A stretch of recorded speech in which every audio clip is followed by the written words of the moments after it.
Mesdames et messieurs, soyez salués, où que vous soyez, partout à travers les quatre coins du globe.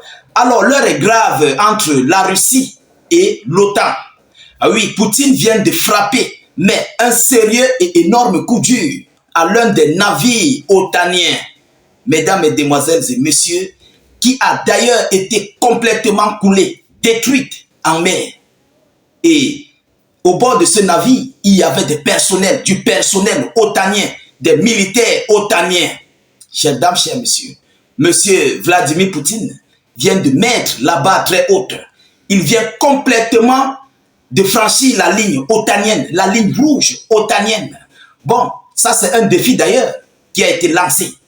Monsieur Poutine a vu que l'Ukraine c'est petit. Et oui, il a décidé donc de passer mais à la vitesse supérieure par les biens, les infrastructures, le matériel militaire otanien. Alors, qu'est-ce qui s'est réellement passé? Qu'est-ce qui n'a pas marché? Que faisait en fait ce navire pour qu'il puisse avoir cette correction venant de la Fédération de Russie? Alors, c'est dans tout ce cadre que nous allons décortiquer et analyser au sein de cette vidéoconférence. Je vous prie, comme à l'accoutumée, la répétition est pédagogique. Donc, veuillez vous acquitter à vos droits de contribution à la réalisation de nos vidéoconférences, juste en partageant au maximum la vidéo dans les groupes possibles et aussi de la sécuriser avec beaucoup de j'aime et des cœurs.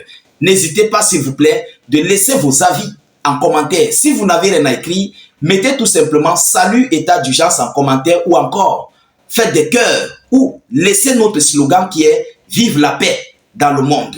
Alors, ça s'est passé ces dernières 24 heures, plus précisément dans la nuit du 7 au 8 octobre.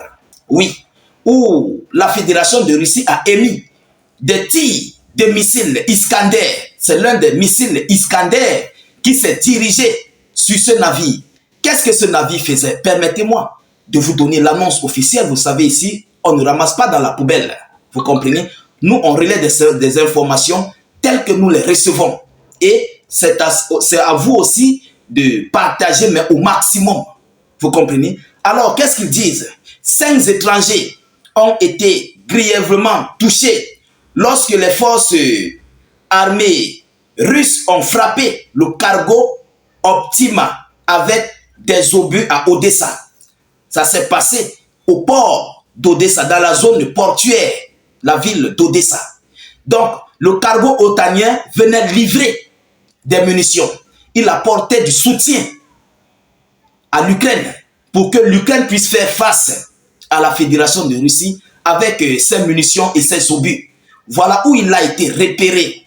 Vous savez, on ne cesse de dire aux gens que la Russie a des radars, la Russie a des satellites qui regardent mais complètement cette localité d'Odessa qui est déjà un champ de bataille ces derniers jours. Vous comprenez? Poutine a désormais les yeux rivés là-bas, sur cette localité d'Odessa et aussi de Belgorod, ces deux zones localités-là. Vous comprenez? C'est pourquoi ce navire a été directement repéré et frappé, détruit avec succès et être coulé en mer. Le missile Iskander, vous savez, ça ne donne pas le lait, ça ne rigole pas. Ça ne rigole pas du tout. Alors, selon les informations, la frappe a été mêlée par un missile Iskander. Hier, alors qu'il déchargeait des munitions sur un cargo battant pavillon des Palois. Battant pavillon des Palois, je pense que ça doit être soit un bateau espagnol ou bien italien, je ne sais pas. Mais c'est un bateau de l'OTAN. C'est un bateau de l'OTAN. Une détonation s'est produite avec une série d'explosions secondaires. Une détonation de missiles Iskander suivie d'une série de détonations secondaires. Donc les munitions, les obus, tout ce qui était là comme marchandises, comme cargaison à fournir à l'Ukraine, c'est ça qui a explosé secondement. Et en fait, vous-même vous connaissez. Imaginez-vous, on vous dit qu'un bateau porte des munitions, comment il va rester? Il va automatiquement couler. Il serait coulé. Ah oui, parce que les munitions vont déchiqueter mais complètement ce navire. Donc ça ne peut pas résister à ces différentes explosions de munitions et aussi ces Iskander. Vous comprenez? Voilà ce qu'on nous a rapporté.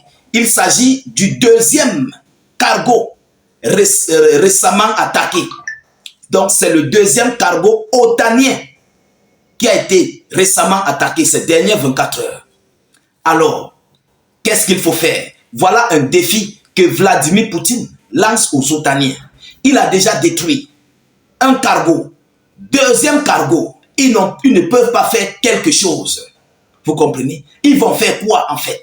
Le défi est lancé. S'ils sont des hommes, ils n'ont qu'à réagir parce qu'ils disent que si l'OTAN est attaquée, alors ils vont réagir. Ils doivent donc réagir. Voici le moment opportun pour agir. Hein? Ça serait la même chose si un pays de l'OTAN attaque la Fédération de Russie. Mais ce pays va écoper. Parce que s'ils étaient réellement une organisation soudée, ils devaient déjà s'organiser, mais à attaquer la Russie. Parce que la Russie a attaqué son navire, peu importe où son navire se trouvait. Son navire n'était pas sur le territoire russe. Vous comprenez? Alors, en ce moment-là, si les Otaniens sont des hommes capables, voilà le moment opportun où ils doivent faire face à la Fédération de Russie. C'est là où le monde entier va connaître que Vladimir Poutine est un homme de parole et de décision. Ils ne sont pas dans les histoires de « on tourne à tâtons ». Ils réfléchissent minutieusement avant de perpétrer leurs actes. Voilà le deuxième navire. On parle de navire. Ce sont des millions de dollars qui fabriquent ces navires. Les Otaniens sont incapables de répondre à ces différentes frappes de la Fédération de Russie. Et oui, c'est un défi qui a été lancé. Le bal est ouvert, comme je ne cesse de le dire. Mesdames, mesdemoiselles et messieurs, de l'autre côté de l'Ukraine, mais qui va prendre les responsabilités de soutenir, d'entrer en jeu contre la Fédération de Russie à cause de l'Ukraine. C'est ça, en fait, le réel problème, à cause du navire. Qui va prendre des responsabilités en faveur de l'Ukraine, ces pays otaniens-là, mais pour faire face à la Russie? Ce sont eux qui disent qu'ils veulent s'organiser pour attaquer la Russie. Ce sont eux qui font des magouilles pour vouloir provoquer la Russie. Voilà le moyen où ils peuvent faire face à Poutine. Hein? Mais ils ne parviennent pas. Alors, ce qu'il faut noter, c'est que l'OTAN est un bras vraiment, bras mort. Vous comprenez? Il n'y a rien dedans. Il n'y a rien dans la boîte otanienne. Ce ne sont pas des hommes. Ah oui, ce ne sont pas des hommes, en fait. Voilà le défi qui est lancé. Alors, qu'est-ce qu'il faut retenir à ce sujet? Nous attendons si les Otaniens vont se décider de réagir, parce que c'est la seconde fois, s'ils vont se décider de réagir face à la Fédération de Russie pour revendiquer leurs différents navires qui ont été détruits. Ça serait bien, vous comprenez? Alors, en tout état de cause, Vladimir Poutine continue et ne cesse de mener ses opérations comme il le faut. Mesdames, mesdemoiselles et messieurs, voilà ici ce que j'avais à vous annoncer dans la réalisation de cette vidéoconférence. Veuillez la partager, mais massivement partout à travers le monde. Surtout, n'hésitez pas de cliquer sur le lien de notre chaîne YouTube dans les zones de commentaires. Dès lors que vous cliquez sur le lien de la chaîne, ça s'ouvre. Cliquez ensuite sur subscribe ou encore sur s'abonner.